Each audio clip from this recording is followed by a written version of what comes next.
के रूप में ही आपको ये क्लास मिलेगी। काफ़ी सारे क्वेश्चन यहाँ पर देखने को मिलेंगे, तो पूरी क्लास ज़रूर देख लीजिएगा।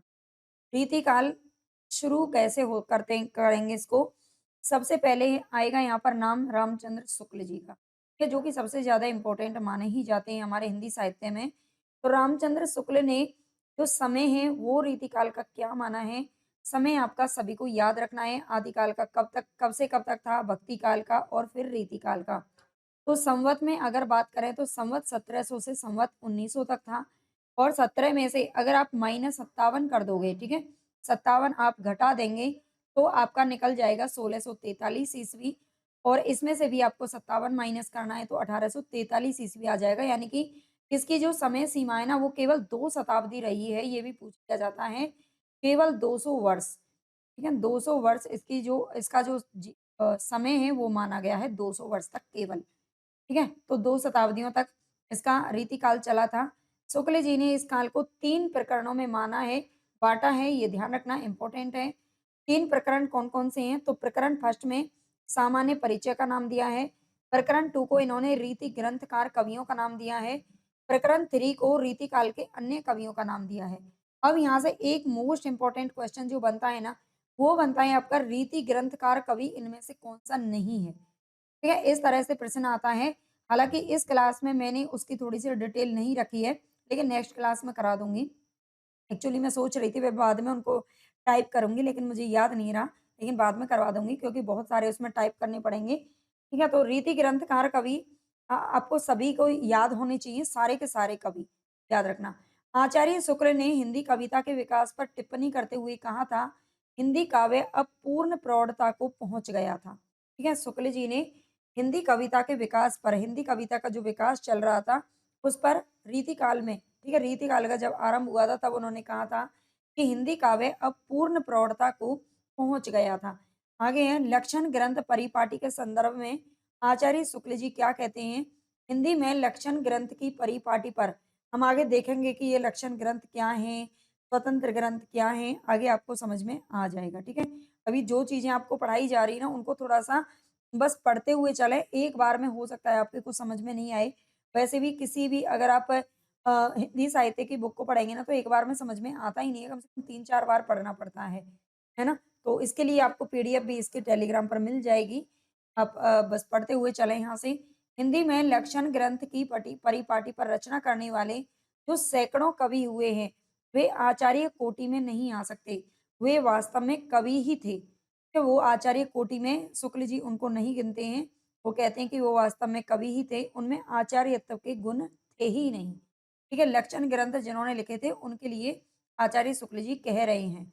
आगे आचार्य शुक्ल ने रीतिकाल के आरंभ के बारे में कहा है, इसमें कोई संदेह नहीं कि काव्य रीति का सम्यक समावेश पहले पहल आचार्य केशव ने किया, लेकिन हिंदी रीति ग्रंथों की जो अखंड परंपरा है वो चिंतामणि त्रिपाठी से मानते हैं। कौन? शुक्ल जी। और उन्होंने रीतिकाल का आरंभ इन्हीं से माना है। रीतिकाल का जो आरंभ है वो किससे मानते हैं? तो चिंतामणि त्रिपाठी से मानते हैं, ये याद रख लेना। वो वैसे वो कहते हैं कि इसमें कोई संदेह नहीं है कि काव्य रीति का जो सम्यक समावेश है वो तो सबसे पहले केशव दास ने ही किया था, लेकिन जो अखंड परंपरा चलती गई आगे रीति ग्रंथों की वो चिंतामणि से शुरू हुई थी। तो क्वेश्चन बहुत बार पूछा जाता है, रीतिकाल के प्रवर्तक के तौर पर शुक्ल जी ने किसे माना है? तो चिंतामणि त्रिपाठी को मानते हैं, याद रखना। रीतिकाल का नामकरण विभिन्न विद्वानों के अनुसार निम्न है। अलग-अलग जो विद्वान हैं रीतिकाल के नामकरण यानी कि रीतिकाल को अलग-अलग नामों से पुकारते हैं, है ना? तो इसको देख लेते हैं। रीति काव्य नाम किसने दिया है? तो जॉर्ज ग्रियर्सन ने दिया है। अलंकृत काल नाम किसने दिया है? तो मिस्र बंधुओं ने दिया है। और मिस्र बंधुओं में कौन-कौन शामिल है? ये भी क्वेश्चन आता है। श्याम बिहारी, सुखदेव बिहारी और गणेश बिहारी। इसके बाद रीतिकाल नाम शुक्ल जी ने दिया है और श्रृंगार काल नाम दिया है आचार्य विश्वनाथ प्रसाद मिश्र जी ने। इसके बाद है कला काल नाम दिया है डॉक्टर रमाशंकर शुक्ल रसाल जी ने और अंधकार काल नाम दिया है त्रिलोचन ने, है ना? इनके 3-3 लोचन है, 3-3 नेत्र हैं, उन्होंने ही अंधकार अंधकार काल नाम दे दिया है। ठीक है? उनको ये दिखाई नहीं दिया रीतिकाल, याद रखना। रीतिकाल के प्रवर्तक के संबंध में विद्वानों में मतभेद है, जो कि इस प्रकार से है। शुक्ल जी किसको मानते हैं? चिंतामणि त्रिपाठी को मानते हैं। कालक्रम की दृष्टि से अगर देखा जाए तो कृपाराम को रीतिकाल का प्रवर्तक माना जाता है। ठीक है? कृपाराम की जो हित तरंगिनी रचना है, उससे माना जाता है रीतिकाल की शुरुआत।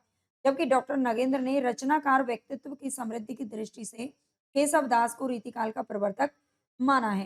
तो ये सारे ही जो पॉइंट है वो आपको अच्छे से याद रख लेना है। अगर क्लास आपको अच्छी लग रही है तो प्लीज़ चैनल को सब्सक्राइब ज़रूर कर लेना। जो बच्चे नए हैं कमेंट करके बताना क्लास आपको कैसी लगी है। आगे इसी तरह की सीरीज़ आपको आपके लिए चलती रहेगी, बस आप बने रहिए चैनल के साथ में।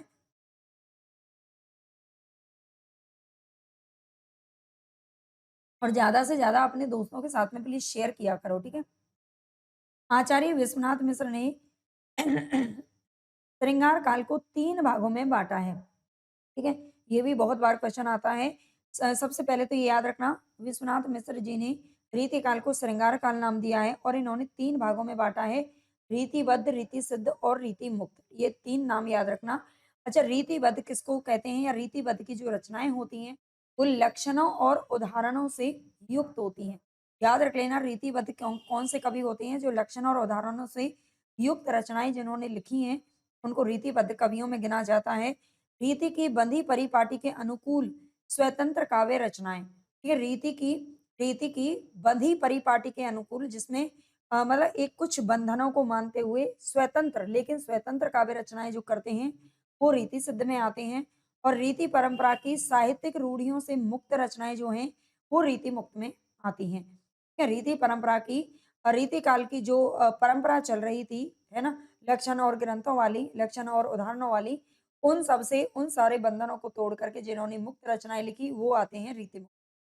इतना याद रखना। आगे देखते हैं आचार्य विश्वनाथ प्रसाद मिश्र के अनुसार जो रीति सिद्ध कवि हैं, वे डॉक्टर नगेंद्र के अनुसार रीतिबद्ध कवि हैं। इंपॉर्टेंट पॉइंट है ना? स्टार भी बना हुआ है आपके लिए पहले ही। जो विश्वनाथ प्रसाद मिश्र ने जिनको रीति सिद्ध माना है, ठीक है? जैसे कि बिहारी जी, द्विजदेव जी, ठीक है?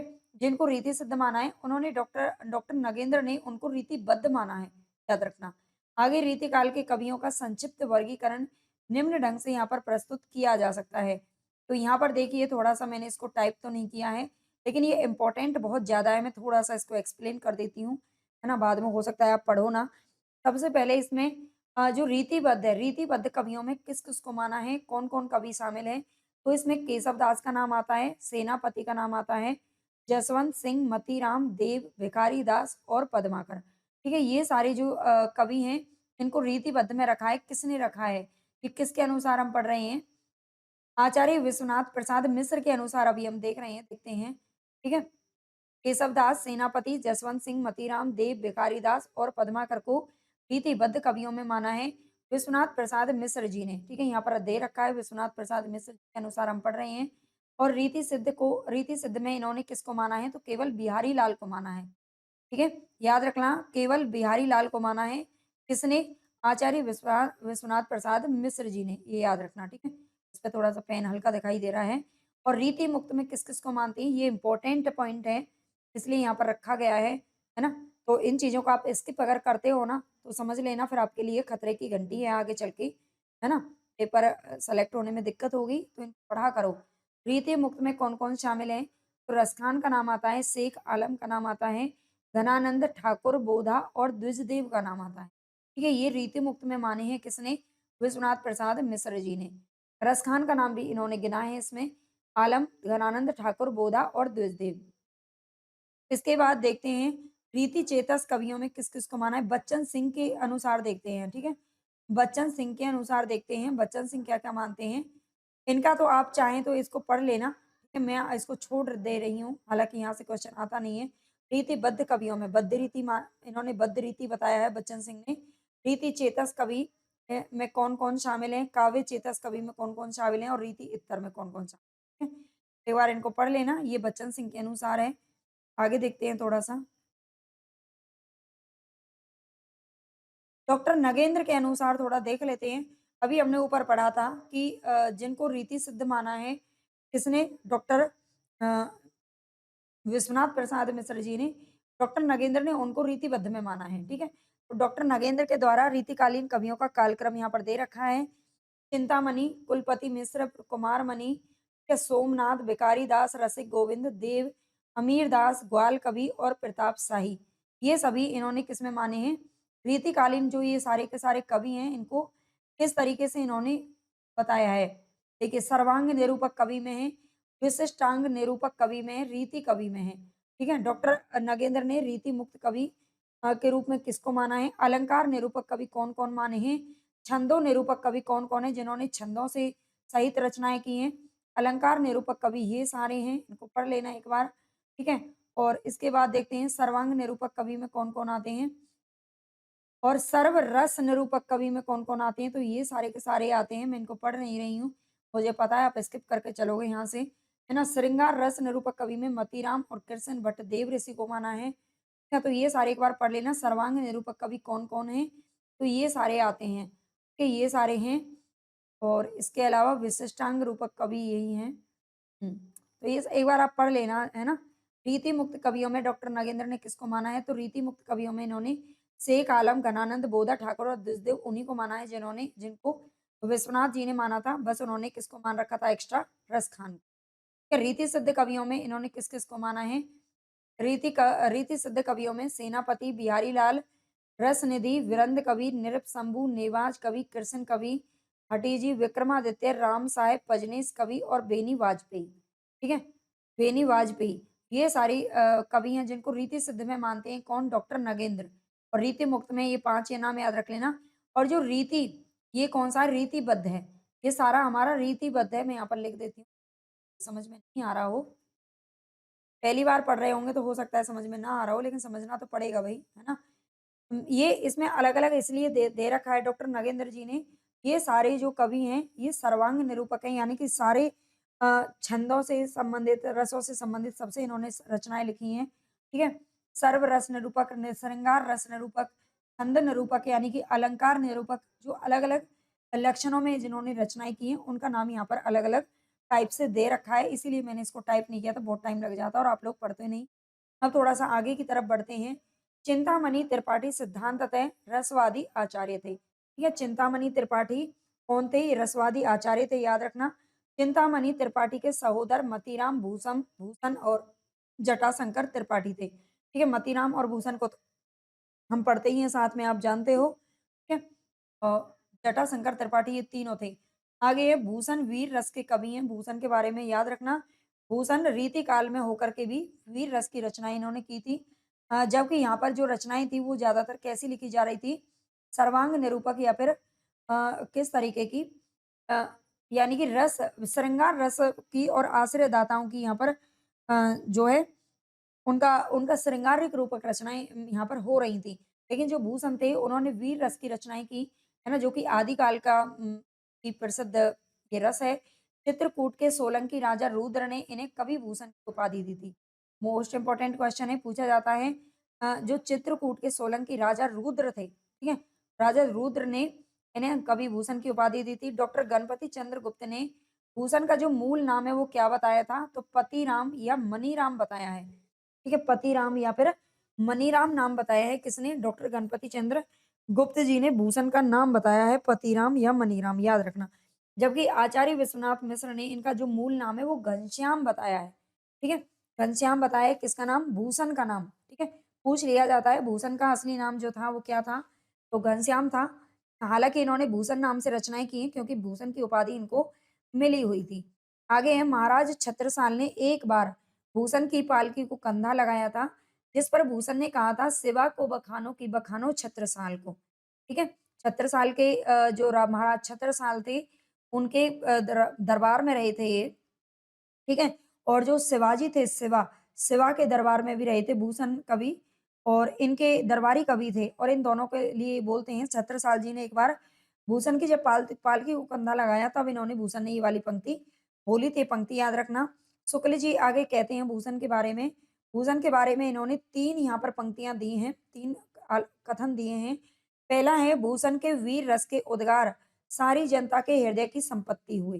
भूषण के वीर रस के जो उद्गार हैं, वो सारी जनता के हृदय की संपत्ति हुए, याद रखना।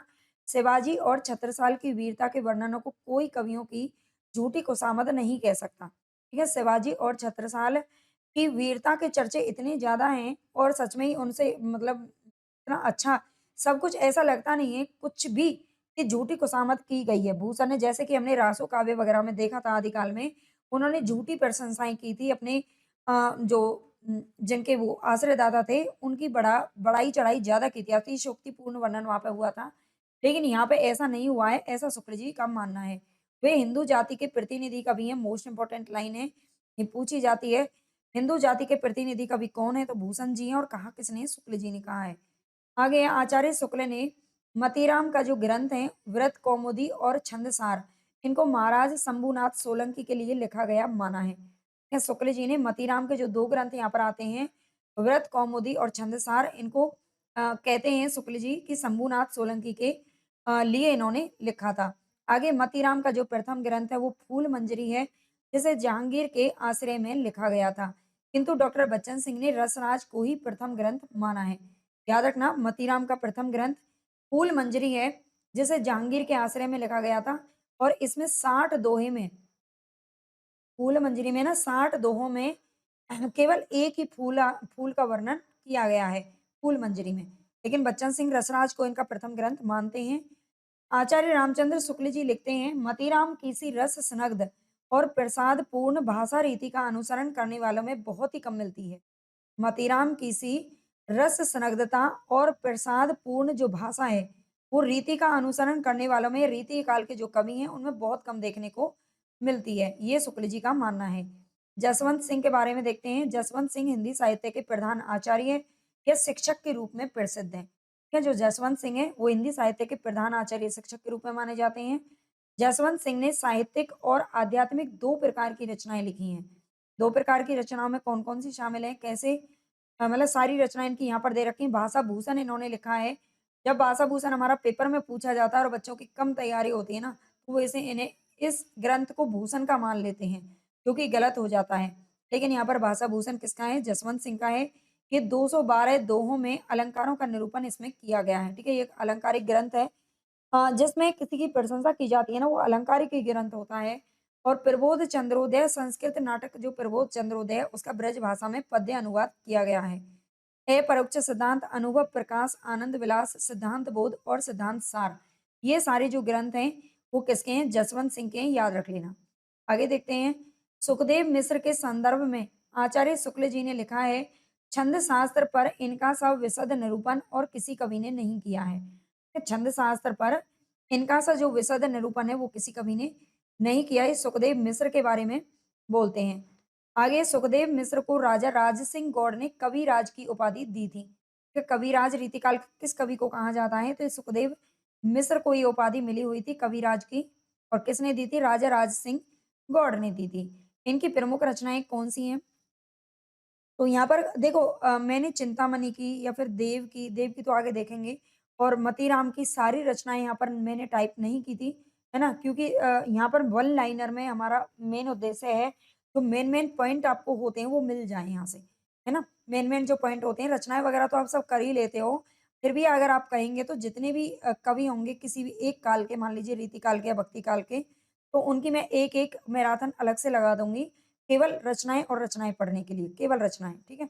वो आप मुझे बता देना, लेकिन यहाँ पर मैंने मुख्य तथ्यों को लेने की कोशिश कर रही हूँ, रचनाओं को छोड़ करके। लेकिन जिनकी कम है रचनाएँ, उनको मैंने यहाँ पर रख दिया है, जिनकी ज़्यादा उनको नहीं रखा है, ठीक है? इनकी प्रमुख रचनाएँ देख लेते हैं। विचार इन्होंने लिखा है 1671 ईस्वी में। छंद विचार, फाजिल अली प्रकाश, ये पूछा जाता है। रसा अर्णव पूछा जाता है। श्रृंगार लता, अध्यात्म प्रकाश और दशरथ राय, ठीक है? ये 2 का यहाँ पर समय दे रखा है, देख लेना। तो इनकी प्रमुख रचनाएँ याद रखना। आगे देखते हैं, तोस। तोस रसवादी आचार्य हैं। इनका मूल नाम था तोस निधि। तो मूल नाम बहुत पूछे जाते हैं। तोस का मूल नाम क्या था? तो तोस निधि था, ये याद रखना। और इनकी प्रमुख कृतियाँ 3 ही हैं। सुधा निधि 1634 में लिखी गई, नखशिख और विनय शतक, ठीक है? ये रचनाएँ हैं इनकी, याद रखना। आगे कुलपति मिश्र रस ध्वनिवादी आचार्य थे। जो कुलपति मिश्र जी थे, वो रस ध्वनिवादी आचार्य थे, याद रखना। ये प्रसिद्ध कवि बिहारी लाल के भांजे थे। कुलपति मिश्र के बारे में क्या प्रसिद्ध है कि ये जो बिहारी लाल है उनके भांजे थे, बिहारी लाल के कुलपति मिश्र है। कुलपति मिश्र का कविता काल 1667 ईस्वी से 1686 ईस्वी तक माना जाता है। ठीक है? कुलपति मिश्र का जो कविता काल है, वो कब से कब तक माना जाता है? तो 1667 से 1686।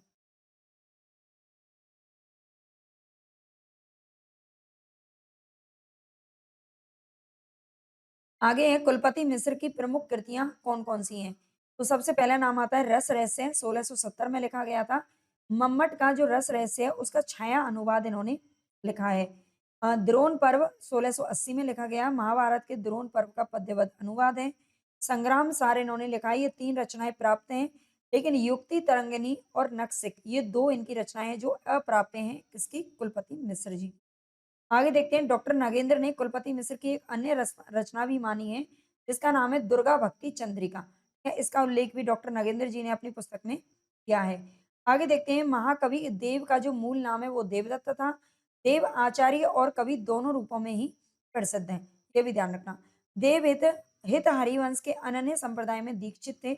हित हरिवंश का जो अनन्य संप्रदाय था इसमें दीक्षित थे। देव की प्रमुख रचनाएं देख लेते हैं, ये इनकी रचनाएँ थोड़ी-सी क्या है कि हम भूल जाते हैं, तो मैंने यहाँ पर सारी टाइप कर दी हैं, है ना?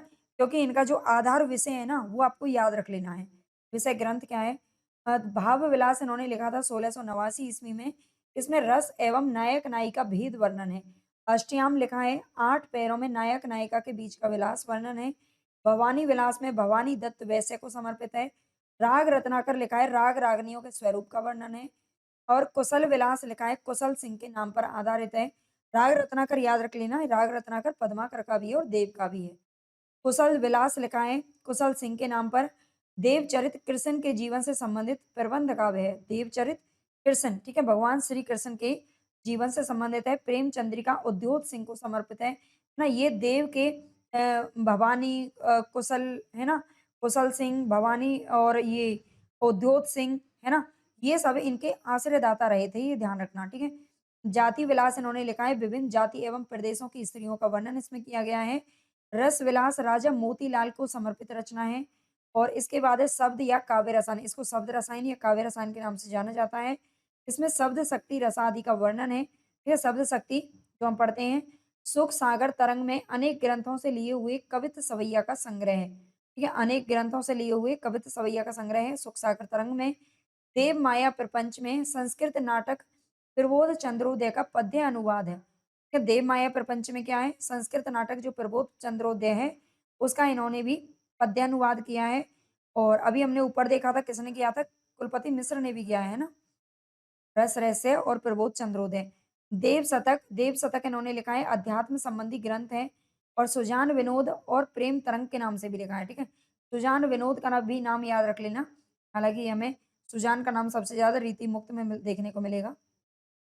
सुख सागर तरंग का संपादन मिश्र बंधुओं के पिता बाल दत्त मिश्र ने सन 1897 ईस्वी में किया था। ये थोड़ा ध्यान रख लेना, ये मिश्र बंधुओं के पिता थे बाल दत्त मिश्र। उन्होंने 1897 में सुख सागर तरंग जो देव की रचना है उसका संपादन किया था। डॉक्टर नगेंद्र ने सुख सागर तरंग को नायिका भेद का विश्व कोश माना है। इंपॉर्टेंट लाइन है, ठीक है, सभी इंपॉर्टेंट है भाई।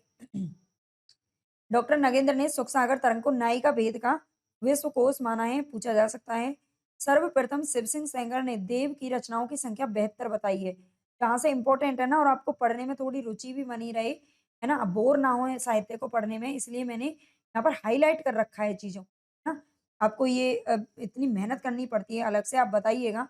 आपको अगर अच्छी लगती है तो क्लास नोट्स आपको इसके उस पर मिल जाएँगे, टेलीग्राम चैनल पर, ठीक है। सर्वप्रथम शिव सिंह सेंगर ने देव की रचनाओं की संख्या 72 बताई। कुछ विद्वानों ने 52 ग्रंथों का उल्लेख किया है। आगे आचार्य रामचंद्र शुक्ल देव की कुछ अन्य कृतियां भी बताते हैं, जो कि इस प्रकार है। वृक्ष विलास, पावस विलास, ब्रह्म दर्शन 25, तत्व दर्शन 25, आत्म दर्शन 25, जग दर्शन 25, रसानंद लहरी, प्रेम दीपिका, नखशिख और प्रेम दर्शन, ठीक है। शुक्ल जी ने इनकी कुछ अन्य रचनाएं भी मानी है देव की, तो इनको भी आप याद रख लेना। उनमें से ना, उनमें उनको छोड़ करके ना अब इनमें से पेपर बनेगा, है ना। जिस तरह से पैटर्न जो चेंज हो रहा है ना, उसमें उन चीज़ों को पूछ रहे हैं जिनको हम सोच भी नहीं सकते। देव कविता में अभिधा को महत्व देते हुए काव्य रसायन में लिखते हैं। देव कविता में अ, अभिधा को महत्व देते हुए काव्य रसायन में जो शब्द रसायन या काव्य रसायन नामक इन्होंने रचना लिखी है, उसकी ये पंक्ति है। अभिधा उत्तम काव्य है, मध्य लक्षणालीन, अधम व्यंजना रस बरस उल्टी कहत नवीन। ये पंक्ति कहाँ पर है? तो ये शब्द रसायन या काव्य रसायन नामक ग्रंथ से ली गई है, ये पूछा जा सकता है। डॉक्टर रामस्वरूप चतुर्वेदी ने मध्यकालीन हिंदी काव्य भाषा पुस्तक में लिखा है। मध्यकालीन हिंदी काव्य भाषा नाम से एक पुस्तक है, किसकी? रामस्वरूप चतुर्वेदी जी की। और उसमें उन्होंने लिखा है कि देव की ध्वनि संवेदनशीलता रीतिकालीन काव्य भाषा में अप्रीतम है। कि देव की ध्वनि संवेदनशीलता रीतिकालीन काव्य भाषा में अप्रीतम है। ये कौन कहते हैं? रामस्वरूप चतुर्वेदी जी कहते हैं। रसलीन का मूल नाम था गुलाम नबी। कि रसलीन का मूल नाम क्या था?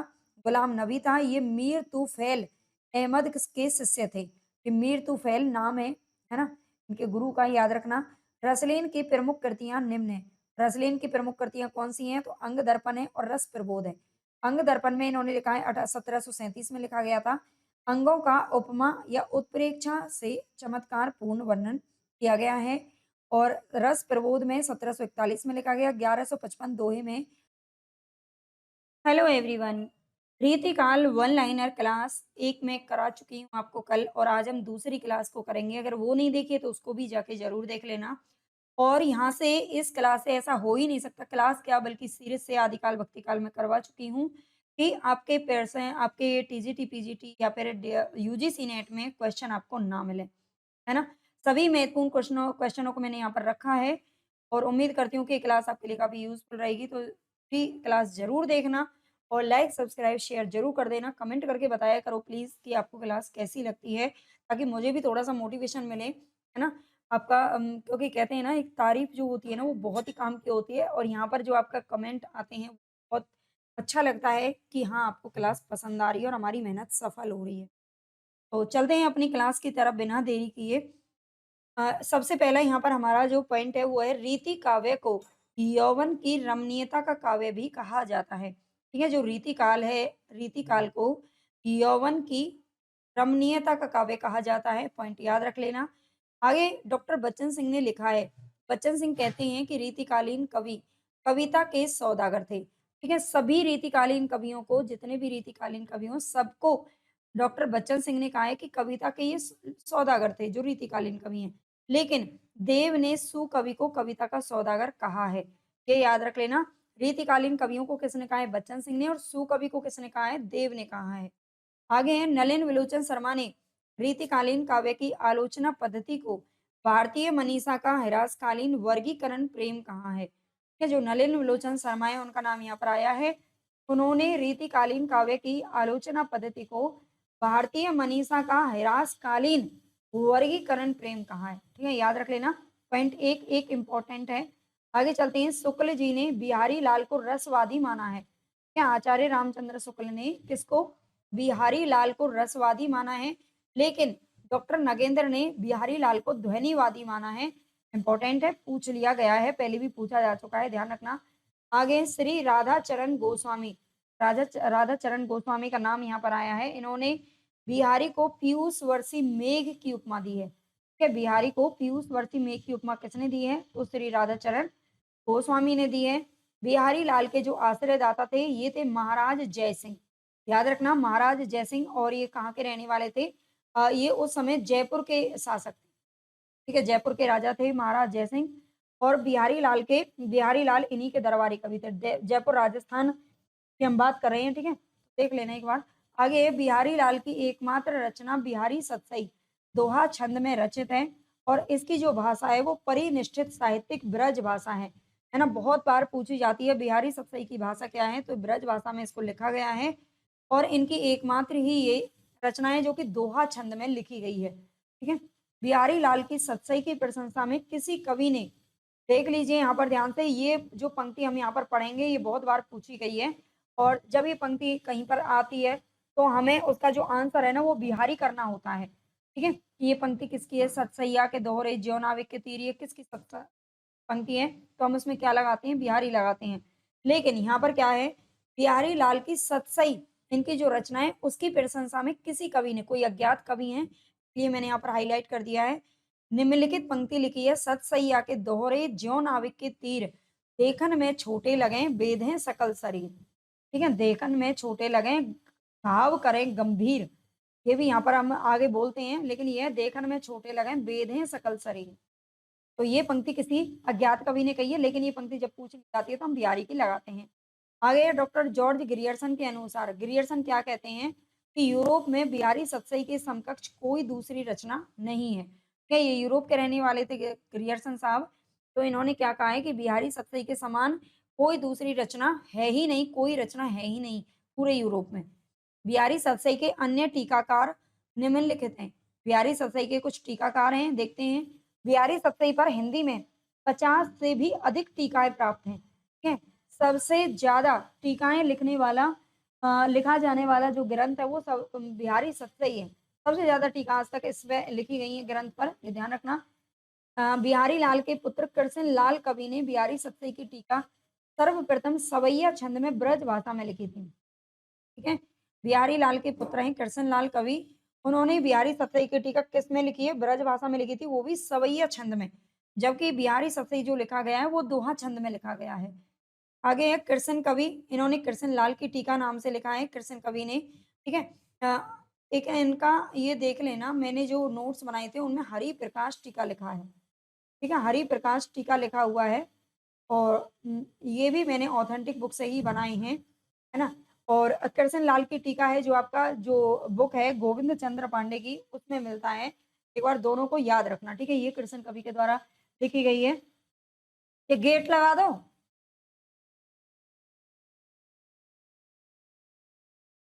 लल्लू लाल ने लिखा है लाल चंद्रिका नाम से, ठीक है? लल्लू लाल जो कि गद्यकार थे 1800 ईस्वी में जब कोलकाता में कौन-सी फोर्ट विलियम कॉलेज की स्थापना हुई थी, वहाँ पर भाषा मुंशी थे लल्लू लाल।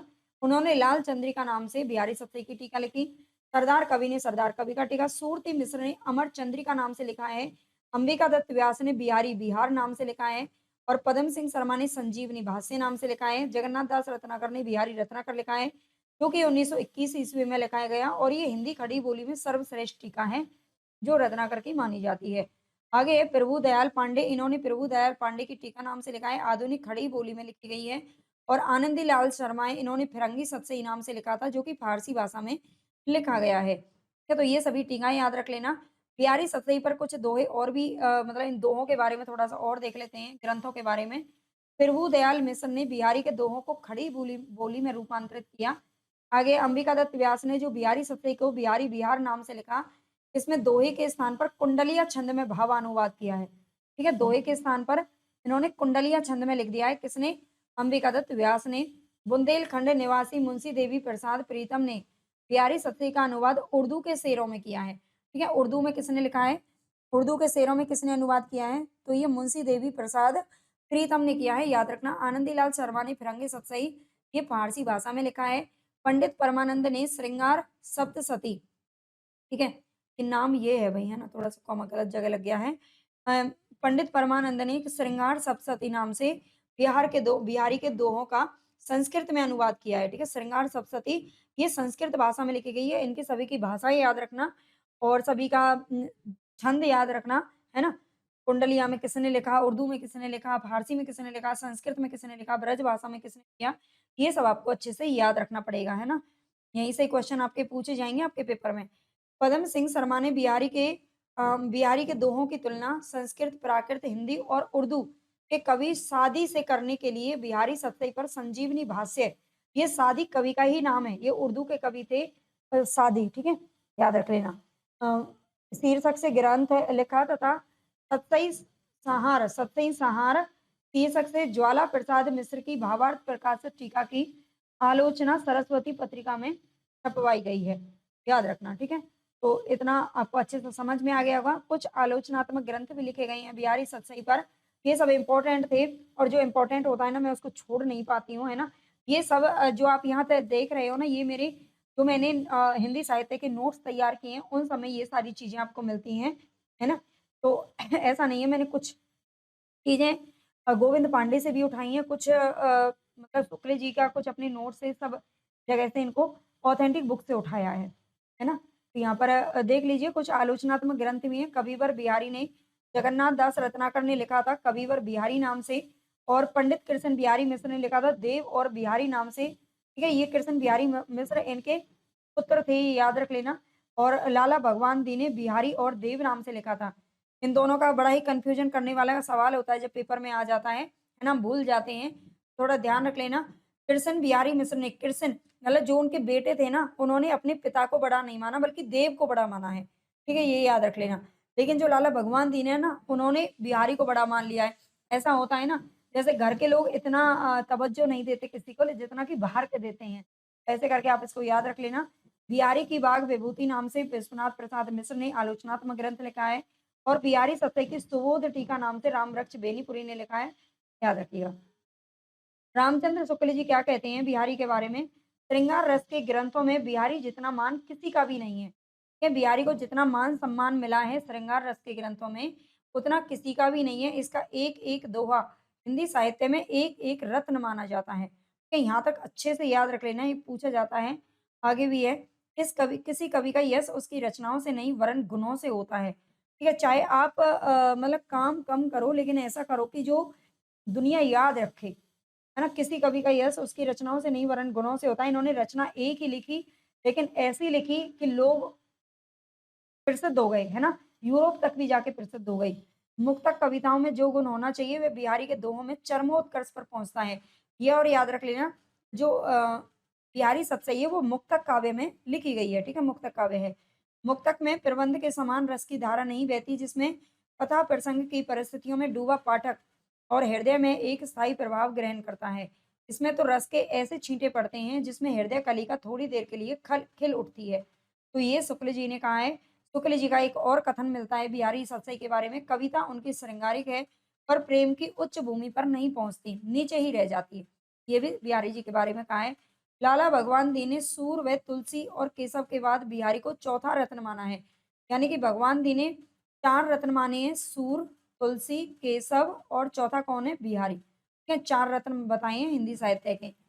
आगे हैं, बलदेव उपाध्याय ने हाल गाथा के गोवर्धन आचार्य को भाषा का तथा बिहारी को दोहा का बादशाह बताया है। हैं, बिहारी को दोहा का बादशाह किसने कहा है? तो ये बलदेव उपाध्याय ने कहा है, इंपॉर्टेंट है। बिहारी लाल के आप मुझे बता देना कि इसमें आप मुझे कमेंट करके बता सकते हो कि मैम ये चीज़ें आपने गलत रखी हैं, ये इंपॉर्टेंट नहीं है। है ना? इनमें एक-एक लाइन इंपॉर्टेंट है भाई हमारी दृष्टि में तो। आप बता दीजिएगा आपको कैसी लगती है क्लास, है ना? इसी तरह से सबकी टॉपिक वाइज़ क्लास मैं करवा रही हूँ, आदिकाल करवा दिया है ना? और भक्ति काल मैंने कंप्लीट करवा दिया है और बिहारी जी को सॉरी रीतिकाल को हम कर ही रहे हैं। इसकी पंक्तियों वाली एक और क्लास आपको मिल जाएगी। कुछ इंपॉर्टेंट पॉइंट रह गए होंगे तो मैं डाल दूँगी उसमें लास्ट में और इसके बाद आपको मैराथन क्लास के रूप में भी मिल जाएगी। ठीक है? और फिर हम आधुनिक काल की तरफ बढ़ेंगे। इनकी पीडीएफ आपको टेलीग्राम पर मिल जाएगी, वहाँ जाकर के आप सेट हो जाना भैया, जॉइन कर लेना, ठीक है? बिहारी लाल के समस्त दोहों की जो संख्या है वो तो है 719। यहाँ पर ये ध्यान देना, ये बड़ा ही कन्फ्यूजिंग सवाल होता है कि बिहारी लाल के बिहारी सतसई में दोहे कितने हैं? तो उसमें 713, 719 इस तरह से जो ऑप्शन होते हैं, बच्चे कन्फ्यूज़ हो जाते हैं। तो यहाँ पर ध्यान दीजिए, बिहारी लाल के समस्त दोहों की जो संख्या वो तो 719 ही है ना? लेकिन जगन्नाथ दास रत्नाकर के इनके दोहों की संख्या है जो 713 मानी है। जगन्नाथ दास रत्नाकर कहते हैं कि इसमें दो ही 713 हैं और प्लस 6 इन्होंने सोठा माने हैं। प्लस 6 इन्होंने क्या माने हैं? सोठा माने हैं, सोठा छंद, ठीक है? तब जाके 719 इन्होंने बताया है। बिहारी सतसई पर सर्वाधिक प्रभाव निम्न कवियों का पड़ा है। बिहारी सतसई पर किस-किस का प्रभाव पड़ा है? तो अमरूक कवि की अमरूक शतक है, जो कि संस्कृत भाषा में लिखी गई है। हाल हाल कवि का जो कि शालिवाहन वंश से थे हाल कवि का ग्रंथ अर्थसप्तशती है, जो कि प्राकृत भाषा में लिखा गया है और गोवर्धन आचार्य की आर्य सप्तशती जो कि संस्कृत भाषा में लिखी गई है। इन तीनों ग्रंथों का प्रभाव है जो कि बिहारी सतसई पर देखने को मिलता है। आगे देखते हैं भिखारी दास के बारे में। भिखारी दास का जो रचना काल है, ये 1728 से 1750 ईस्वी माना जाता है। 1728 में इनका जन्म हुआ था, है ना? सॉरी जन्म नहीं हुआ था, ये इनका रचना काल है 1728 से 1750। आगे भिखारी दास की कुछ रचनाएँ यहाँ पर देख लेते हैं। नामकोश, है ना? देख लीजिए इतनी मेहनत से हाइलाइट कर रखा है सबको एक-एक शब्द को, है ना? अब सोचिए सबको अलग-अलग से सेलेक्ट करो, फिर टाइप करो, फिर उनको हाइलाइट करो, अलग-अलग कलर में करो वो भी ताकि आपको इंटरेस्ट भी लगा रहे पढ़ने में और आपको समझ में भी अच्छे से आ जाए, है ना? हाइलाइट चीज़ों को आप थोड़ा फ़ोकस ज़्यादा करो, इसलिए करती हूँ मैं। आगे है नामकोश 1738 ईस्वी में लिखा गया जो कि एक कोश ग्रंथ है। रस सारांश 1742 में लिखा गया, रस के भेद उपभेदों का वर्णन किया गया है। छंदा अर्णव पिंगल में 1742 में लिखा गया, छंदों का विस्तृत वर्णन है। काव्य निर्णय, एक काव्य के भेद उपभेदों का वर्णन है, 1746 में लिखा गया। श्रृंगार निर्णय 1750 और विष्णु पुराण भाषा विष्णु पुराण का दोहा चौपाई शैली में अनुवाद है। शतरंज सती का शतरंज खेलने के तौर तरीकों का वर्णन इसमें किया गया है और इसके अलावा एक और रचना मिलती है अमरकोश संस्कृत के अमरकोश का पद्य अनुवाद इसमें किया गया है। तो ये सारी रचनाएँ भिखारी दास की हैं, याद रखना। आगे जयपुर नरेश प्रताप सिंह ने पद्माकर भट्ट को कविराज शिरोमणि की उपाधि दी है। ठीक है, जयपुर नरेश जो प्रताप सिंह थे, उन्होंने पद्माकर भट्ट का नाम आ रहा है, कविराज शिरोमणि की उपाधि दी गई है। तो कविराज शिरोमणि किसको कहा जाता है? ये पूछा जाता है, पद्माकर को कहा जाता है। पद्माकर भट्ट की प्रमुख रचनाएँ यहाँ पर दे रखी हैं। सबसे पहली रचना का नाम है हिम्मत बहादुर विरुदावली। हिम्मत बहादुर विरुदावली में 211 छंद हैं और इसमें हिम्मत बहादुर का शौर्य वर्णन किया गया है। ठीक है, हिम्मत बहादुर का शौर्य वर्णन किया गया है। ये एक प्रबंध काव्य है। पद्मावरण इसमें अलंकारों का वर्णन है। जगत विनोद में 6 प्रकाश और 731 छंदों में नवरसों का विवेचन किया गया है। प्रबोध पचासा ये भक्ति निरूपण की रचना है। गंगा लहरी संस्कृत कवि जगन्नाथ कृत गंगा लहरी का पद्यानुवाद किया गया है। और प्रताप सिंह विरुदावली 117 छंदों में प्रताप सिंह का शौर्य वर्णन है।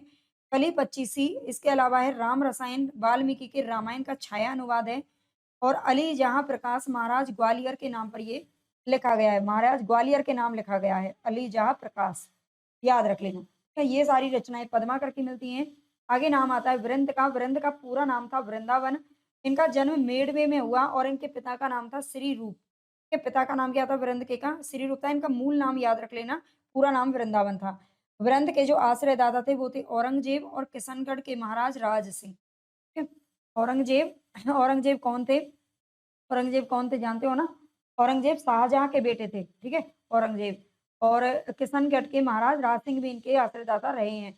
वीरेंद्र कवि की कुछ रचनाएं यहाँ पर मिलती हैं, काल क्रमानुसार है वो भी। सबसे पहली रचनाएं 12 मासा 1668 12 महीनों का वर्णन है। भाव पंचाशिका 1686 श्रृंगार के विभिन्न भावों का वर्णन। नयन पचीसी पवन पचीसी श्रृंगार शिक्षा और यमक सतसई, है ना? यमक सतसई काफी इंपॉर्टेंट है, पूछी जाती है। 1706 ईस्वी में लिखी गई और इसमें 715 दोहों में यमक अलंकार का वर्णन है। ठीक है, 715 दोहों में यमक का वृंद कवि ने, ये पूछा जाता है, ये एक क्वेश्चन बहुत पूछा जाता है कि किस कवि ने, 4 ऑप्शन देकर आपसे पूछता है कि किस कवि ने सतसई पर रचना नहीं की है या सतसई की रचना नहीं की है ना?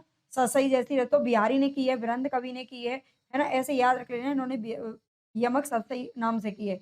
आगे और भी हम आगे पढ़ेंगे कि किस-किस ने की है। आलम जाति के ब्राह्मण थे। अब आगे यहाँ पर हम थोड़ा-सा रीति मुक्त कवियों के बारे में देखेंगे। जो आलम थे वो जाति के ब्राह्मण थे किंतु शेख नाम की रंगरेजिन से विवाह करके मुसलमान बन गए थे, है ना? आजकल हमारे देश में क्या होता है कि लड़कियां ही अपना धर्म धारण कर लेती हैं, मतलब धर्म चेंज कर लेती हैं। लेकिन आलम ऐसे थे, ब्राह्मण होने के बावजूद भी इन्होंने मुसलमान धर्म को अपना लिया। आलम औरंगजेब के दूसरे बेटे बहादुर शाह मुअज्जम के आश्रय में रहते थे। ये याद रख लेना, आलम किसके में? बहादुर शाह मुअज्जम जो कि औरंगजेब का बेटा था। आगे आलम का जो कविता काल है वो 1683 ईस्वी से 1703 ईस्वी माना जाता है और इनकी प्रमुख कृतियाँ हैं आलम केली, माधवानल कामकंदला और सुदामा चरित। ठीक है, ये सुदामा चरित आप जानते हो, हमें नरोत्तम दास का भी मिलता है सुदामा चरित, है ना? ध्रुव दास का भी मिलता है और ये आलम कवि का भी मिलता है। और चौथी इनकी रचना का नाम है श्याम सनेही। ये सभी याद याद रखना। आलम के विषय में आचार्य शुक्ल ने क्या लिखा है? ये शुक्ल के जो यहाँ पर दिए गए हैं, ये बहुत ही ज़्यादा इम्पोर्टेंट है ना? ये बहुत बार पूछे जाते हैं कथन, याद रखना। ये प्रेमोन्मत्त कवि थे। आलम के विषय में शुक्ल जी कहते हैं कि प्रेमोन्मत्त कवि थे और अपनी तरंग के अनुसार रचना करते थे। तरंग यानी कि जैसा मूड होता है वैसी रचनाएँ किया करते थे। इसी से इनकी रचनाओं में हृदय तत्व की प्रधानता है ना? मूड हमारा हृदय पर ही तो डिपेंड करता है। अगर हमारा हृदय में जो चीज़, हमारे दिल जो कहेगा, हमारा खुश है, तो हमारा मूड भी खुश होता है ना? हमारा दिल में कोई दुःख है, हमारा मूड भी खराब होता है, ऐसा होता है ना? तो ये हृदय तत्व की प्रधानता तो मिलेगी ही। प्रेम की पीरिया, इश्क का दर्द इनके एक-एक वाक्य में भरा हुआ पाया जाता है। ये शुक्ल जी ने कहा है। ये क्वेश्चन जब पूछा जाता है ना तो बच्चे कन्फ्यूज़ हो जाते हैं और घनानंद को लगाते हैं। लेकिन यहाँ पर घनानंद नहीं है, आलम के बारे में कहा है। प्रेम की तन्मयता की दृष्टि से आलम की गणना रसखान और घनानंद की कोटि में ही होनी चाहिए। ये कौन कहते हैं? ये भी शुक्ल जी ने ही कहा है। आचार्य रामचंद्र ने घनानंद के विषय में लिखा है। ये तो आलम के विषय में हो गया। घनानंद के बारे में क्या कहते हैं शुक्ल जी? ये साक्षात रसमूर्ति और ब्रजभाषा काव्य के प्रधान स्तंभों में है। ठीक है, ये घनानंद के बारे में कहा है। घनानंद का जो जीवन काल है वो 1689 से 1739 तक रहा। 1739 में आप जानते हैं नादिर शाह का आक्रमण हुआ था हमारे देश पे, है ना? मतलब नादिर शाह का आक्रमण हुआ था और नादिर शाह के आक्रमण में ही, मतलब आक्रमण में नहीं मारा गया था बल्कि नादिर शाह की वजह से ही इसको मार दिया था, 1739 में मारा था, ठीक है? नादिर शाह ने वृंदावन में ही बस गए थे जा कर के, है ना? बुलंदशहर में इनका जन्म हुआ था और वृंदावन में निधन हुआ था। वृंदावन में क्यों? क्योंकि इन्हें ये मोहम्मद शाह रंगीला के दरबारी कवि थे और उन्होंने इसे अपने दरबार से निकाल दिया था। पूरी कहानी तो मैं यहाँ पर नहीं बताऊँगी, है ना? क्यों निकाला था? उनको निकाल दिया था अपने दरबार से और ये फिर भगवान के मतलब भक्ति में लग गए और वृंदावन जाकर के बस गए। और वृंदावन पर ही पागलों की तरह मतलब ऐसे ही रहते थे और एक बार जो बाहर के लोग थे, नादिर शाह ने मोहम्मद शाह रंगीला का पता पूछा था, है ना? उनके बारे में जानना चाहा लेकिन घनानंद ने नहीं बताया और उनको मार दिया था। ये इनके बारे में कहा जाता है। ये निम्बार्क संप्रदाय में दीक्षित थे, इम्पोर्टेंट है और मोहम्मद शाह रंगीला के दरबारी कवि थे जो कि दिल्ली के शासक थे उस समय पर। घनानंद के संदर्भ में ब्रजनाथ ने 2 सवैया लिखे हैं। ठीक है? घनानंद के संदर्भ में ब्रजनाथ, ब्रजनाथ का नाम याद रखना।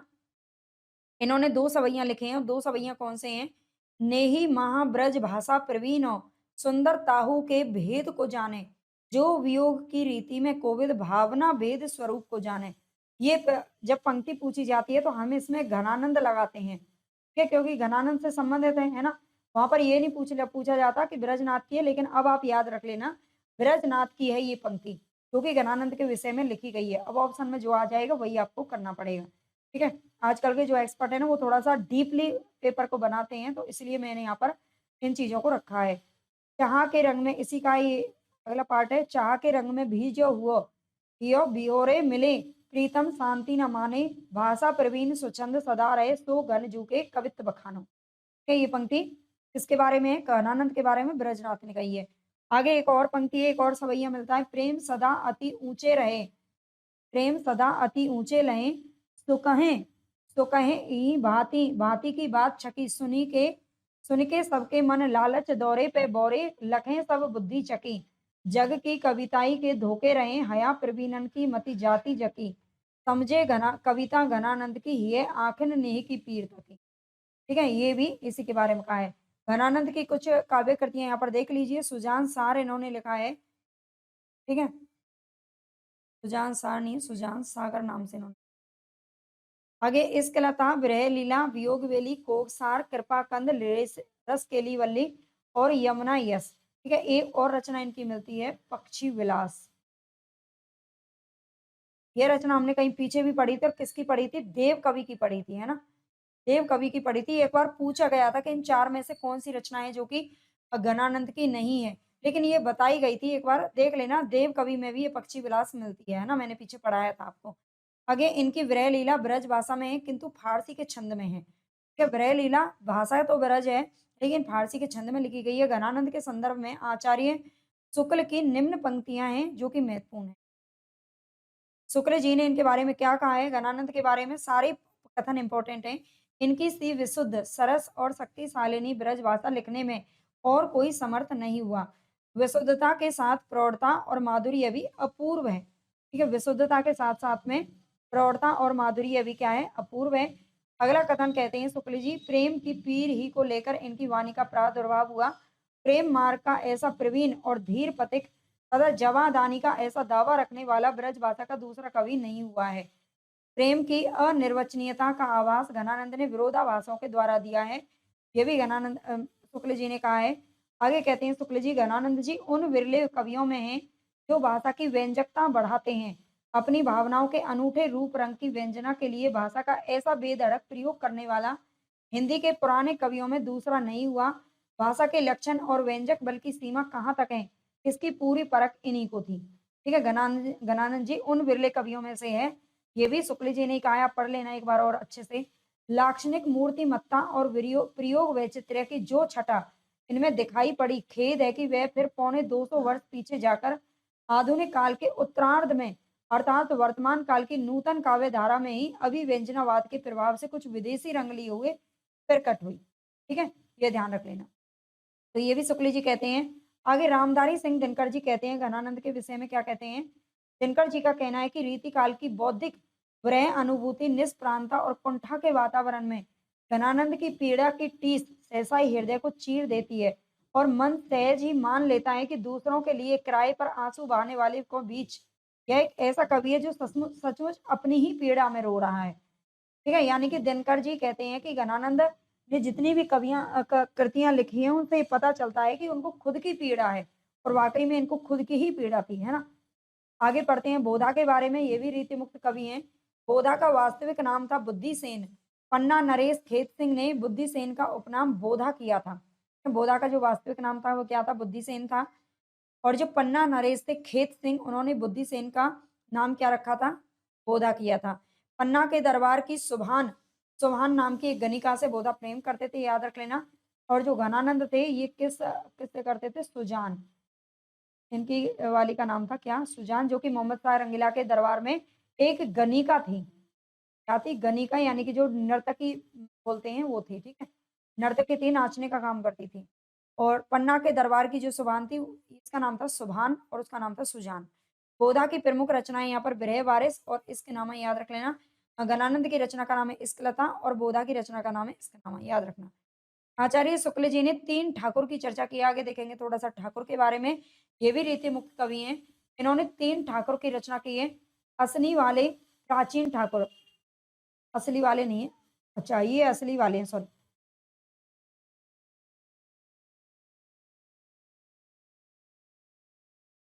हुँ, एक असली वाले प्राचीन ठाकुर और असली वाले दूसरे ठाकुर और ठाकुर बुंदेलखंडी, ठीक है? असली वाले और असली वाले 2 ठाकुर माने हैं और ठाकुर बुंदेलखंडी। कहते हैं शुक्ल जी आगे, रीतिकाल की जो रीति मुक्त काव्य धारा से है, वो ठाकुर बुंदेलखंडी का संबंध है। ये जो ठाकुर बुंदेलखंडी है, ये रीति मुक्त कवि थे, ऐसा शुक्ल जी का मानना है। इनका मूल नाम था लाला ठाकुरदास। आगे है ठाकुर के आश्रयदाता जैतपुर नरेश राजा केसरी सिंह तथा उनके पुत्र राजा पारीछत थे। ठीक है, ठाकुर के जो आश्रयदाता थे ये जैतपुर नरेश, राजा केसरी सिंह और उनके पुत्र राजा पारीछत। ठाकुर की प्रमुख काव्य कृतियां हैं ठाकुर ठसक और ठाकुर शतक। ठीक है, ठसक और शतक 2 नाम से लिखी गई हैं। शुक्ल जी ठाकुर के विषय में क्या कहते हैं? ठाकुर बहुत ही सच्ची उमंग के कवि थे। ठीक है, ठाकुर बहुत ही सच्ची उमंग के कवि थे। इनमें कृत्रिमता का लेस बिल्कुल नहीं है। ना तो कहीं व्यर्थ का शब्द आडंबर है और ना ही कल्पना की झूठी उड़ान है और ना अनुभूति के विरुद्ध भावों का उत्कर्ष है। आगे कहते हैं एक और कथन शुक्ल जी ने कहा है ठाकुर के बारे में। ठाकुर प्रधानतः प्रेम निरूपक होने पर भी लोक व्यवहार के अनेकांगदर्शी कवि थे। कि ये भी ठाकुर के बारे में कहा है। आगे देखते हैं द्विजदेव ने भी रीति मुक्त कवि माना है और कुछ ने रीति सिद्ध में माना है। तो द्विजदेव महाराज मान सिंह अयोध्या के महाराज महाराज थे। ठीक है, तो द्विजदेव थे, इनका नाम था महाराज मान सिंह और ये अयोध्या के महाराज थे। द्विजदेव की प्रमुख रचनाएं श्रृंगार लतिका और श्रृंगार बत्तीसी। शुक्ल जी द्विजदेव के बारे में क्या कहते हैं? ब्रज भाषा के श्रृंगारी कवियों की परंपरा, इन्हें अंतिम प्रसिद्ध कवि समझना चाहिए। ठीक है, ब्रज भाषा के जो श्रृंगारी कवियों की परंपरा है उसमें अंतिम प्रसिद्ध कवि समझना चाहिए द्विजदेव को। जिस प्रकार लक्षण ग्रंथ लिखने वाले कवियों में पद्माकर अंतिम प्रसिद्ध कवि हैं, उसी प्रकार समूची श्रृंगार परंपरा में ये इनकी सी सरस और भावमयी फुटकल श्रृंगारी कविता फिर दुर्लभ हो गई। ऋतु वर्णनों में इनके हृदय का उल्लास उमड़ पड़ता है। ऋतु वर्णनों में, ठीक है, द्विजदेव को इन्होंने माना है, जैसे कि सेनापति भी ऋतु वर्णन में प्रसिद्ध समझे जाते हैं। कुछ इंपॉर्टेंट पॉइंट मैंने आपको पहले भी बताया था कि मैं पहली क्लास में मैंने इसको टाइप नहीं किया था, लेकिन यहाँ पर कर दिया है। इंपॉर्टेंट है इसलिए किया है ना? प्रकरण 2 में रीति ग्रंथकार कवियों के बारे में बताया गया है और यहाँ से एक क्वेश्चन आपका पूछ लिया जाता है कि इनमें से कौन सा रीति ग्रंथकार कवि नहीं है। ठीक है? तो प्रकरण 2 में दे रखा है, एक ये भी क्वेश्चन पूछा जाता है कि कौन से प्रकरण में रीति ग्रंथकार कवियों के बारे में वर्णन किया है शुक्ल जी ने, तो प्रकरण 2 में किया है और इनका ये क्रम है। इसमें इसका एक क्रम याद रख लेना। चिंतामणि त्रिपाठी का नाम आता है, बेनी का नाम आता है, महाराज जसवंत सिंह का नाम आता है, बिहारी लाल को भी इन्होंने रीति ग्रंथकार में माना है, मंडन को, मतीराम, भूषण, कुलपति मिश्र, सुखदेव मिश्र, कालिदास त्रिवेदी। इसमें 4 ऑप्शन देकर के पूछता है कौन सा रीति ग्रंथकार कवि नहीं है। इसलिए पढ़ लेना, ठीक है? इन छोटी-छोटी चीज़ों को आप स्किप करोगे तो आपको नुकसान होगा बाद में। कालिदास त्रिवेदी है, राम है, नेवाज कवि है, देव है, श्रीधर या मुरलीधर है, सूरती मिश्र है, कविंद्र या उदयनाथ के नाम से श्रीपति, वीर कवि, कृष्ण कवि, रसिक, सुमति, है ना? अगर आप 1-2 बार इनको देखोगे ना तो 4 ऑप्शन देख के आपको याद आ जाएगा कि ये तो हमने नहीं पढ़ा था, है ना?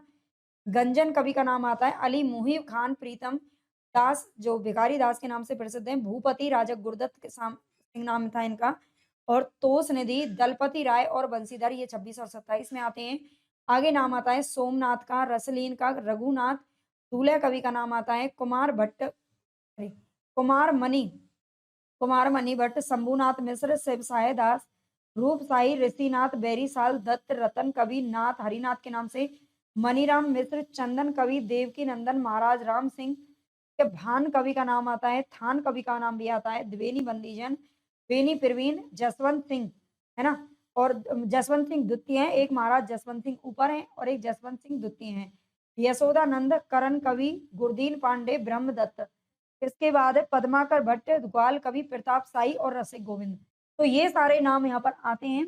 57 कवियों के नाम हैं, इनको याद रख लेना। पीडीएफ आपको चाहिए तो टेलीग्राम चैनल को जॉइन कर लेना और लाइक, सब्सक्राइब, शेयर ज़रूर कर देना अगर